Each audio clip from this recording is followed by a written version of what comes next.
Hello friends, this is Kelly Pyrone again, coming to you with my third scrapbook process video. In the beginning I was showing you which paper pad I was using, which I believe is called Happy Days by My Mind's Eye, I want to say. I bought that at Tuesday morning just a few weeks ago, so I liked this paper pad with the pictures I'm going to use. You'll see here in a minute. They're kind of springy and fun and whimsical, so I felt like this paper pad was perfect for this particular layout. This is going to be a 2-page layout, and I am using a sketch from Allison Davis at Scrapbook Generations. It's one of her 6x6 paper pad sketchbooks, and I will link that in the description box below. I've noticed a lot of scrapbookers are using the same sketch. I am taking her class with the sketchbook, which you had to have signed up by May, the end of May, I think it was May 31st, in order to be part of the class. So you can still purchase the sketchbook, but you can't be a part of the class. So this is actually a 2-page layout, and this is the second page that I'm working on now. I'm only going to work on one page at a time, just so I have room on my desk and you can see what I'm doing here. So here I chose 2 florals with a kind of a larger pattern, and then I chose two 6x6 papers that were more of a subtle pattern. I like the variety that it gives this page. I also chose to leave about a 1/4 inch border all the way around the paper. So here I'm just trying to fit this last paper evenly into this box design. Sometimes trying to cut things square can be tricky. So now I'm showing you the pictures that I chose for this layout. They're of my granddaughter at the park playing in the Sandbox.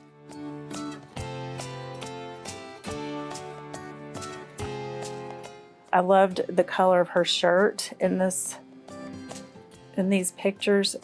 That's why I chose these papers that I did, is because of that kind of springy green color.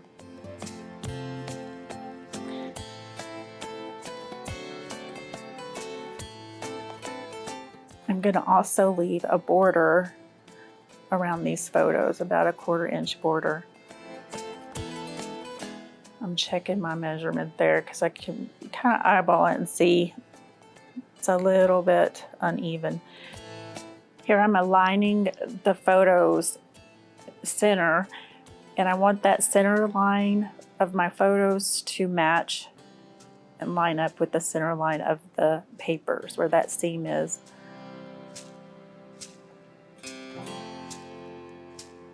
And here I am using my favorite distressing tool, my fingers, to give some dimension to the edges of the paper.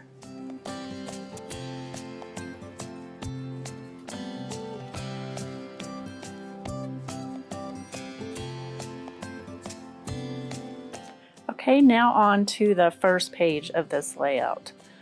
What I'm doing here is I'm showing you the punch I used and all the papers I selected to punch out squares. And there's going to be a square design using an array of squares.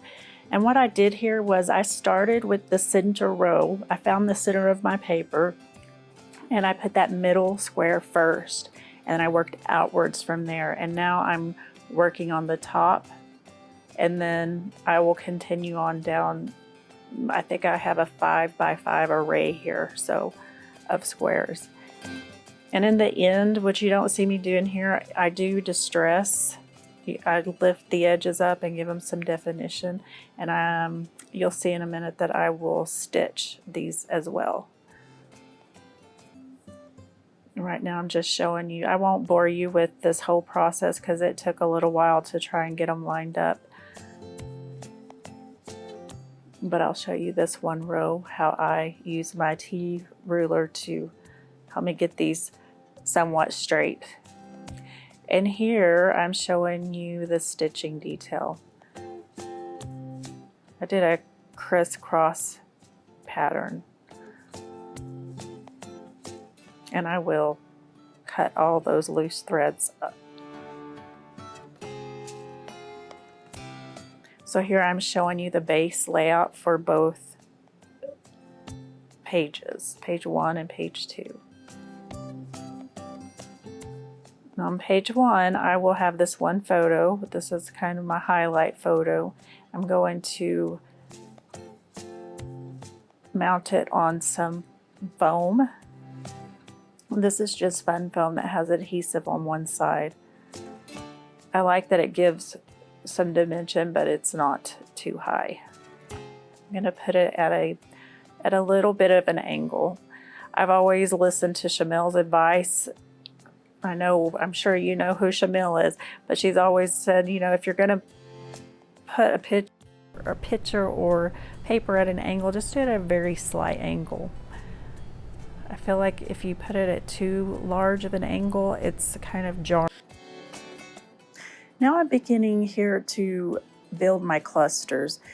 All the embellishments for my clusters came from my color drawers. I have all my embellishments sorted by color, and each color has its own drawer, and they're arranged in rainbow order. If you're interested, I will post pictures. Just leave a comment and let me know you're interested and you would like to see those color drawers. Anyway, there's nothing new on this layout besides, I think, 2 stickers, and if I remember, I will point those out. But everything on this layout is from my stash, other than the paper pad. The paper pad is probably the newest thing on this entire layout, and that was from Tuesday morning. But whenever I finish an embellishment pack or I'm just kind of done playing with it, I will sort them into my color drawers. And when I feel like it's time to do a stash dive, I will pull my color drawers out and use them to create kits or just to create a layout without making a kit. So that's what I did here. So I'm building my title right now. As you can probably notice, I had it on wax paper, and that just kind of helps me make the decision of placement. And I'll fiddle around with this title. But the title, the green letters it's all thickers, but the green letters say Sandbox. It's kind of hard to see from right now, but Sandbox, and then the cursive part says Adventure. Down at the bottom, that's one of the newer embellishments. I found that in a pack, and it was a Maggie Holmes sticker pack. Here I'm adding some foam adhesive dots to this little dragonfly. He was just a random little embellishment I found in my color drawers that I just thought was perfect. I'm using some green puffy hearts here, or a green puffy heart, and I'm trying to make that flower fit somewhere, but I don't think it's going to make it on this page. Right, now I'm going to start embellishing page 2. There's another one of the Maggie Holmes stickers. I'm going to build an embellishment cluster up here at the top left corner, and then one towards the middle of the page. This is going to be one of the smaller ones. I'm staying pretty true to the sketch for my where I place my embellishments. It just feels like the most natural place to put them. So I found this big floral pieces in my color drawers, and I liked that it matched all the colors, and that was just coincidence.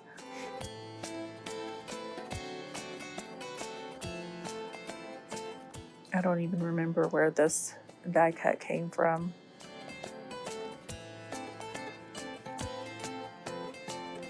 And there I'm using a label from believe that's a printable from Nicole Jones, maybe. And I'm going to put the year there, 2020. That green thicker, just that the green thickers tie in with the title on the other side. And I'm going to put one more letter sticker here, but I'm going to pop it up on some adhesive, dimensional adhesive here.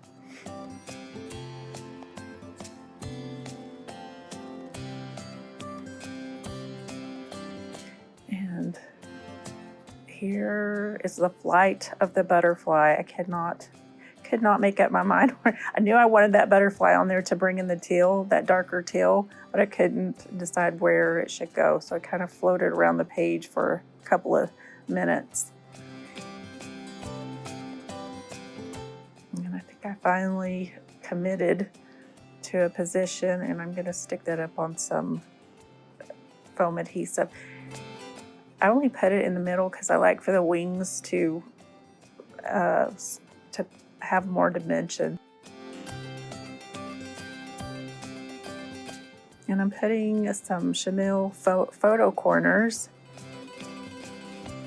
on 3 corners here. And I'm going to tack it down with a little extra glue.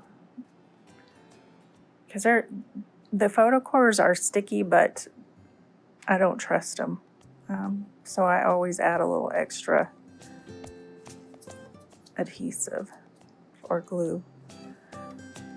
And I'm showing you both pages together, and now I'm gonna use that chenille photo corner on that one edge. I only had one left. I had to use it somewhere. Then I've got these Paper Studio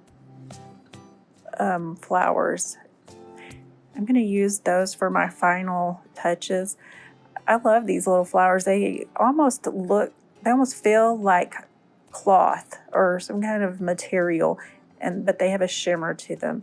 I got these at Hobby Lobby a long time ago. I haven't used them I've used a few of them off of this page, but I'm gonna get several of them used up on this page.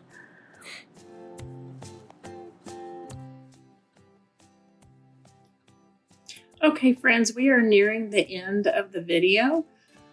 Before I sign off, I wanted to announce a giveaway. I am almost to 100 subscribers. I am just blown away by you guys' support, and I appreciate it. So when I get to 100 subscribers, I'm going to take all the names from all the comments that people have left me on this video and my previous 2 videos and draw for the prize will be a gift certificate to Scrapbook Generations. So you can pick up the sketchbook or any other sketchbook that you would like from Allison Davis, who is amazing and awesome. And I just find her sketches so inspiring. So I think you'll really enjoy the prize. Anyway, we are about to get to the close-ups. And I just want to tell you thank you again, and be sure to leave a comment. Tell me, guys, how did you find me, or what is something you would like to see in the future? So I appreciate you watching. I hope you have a great day, and keep on scrapping. Bye now.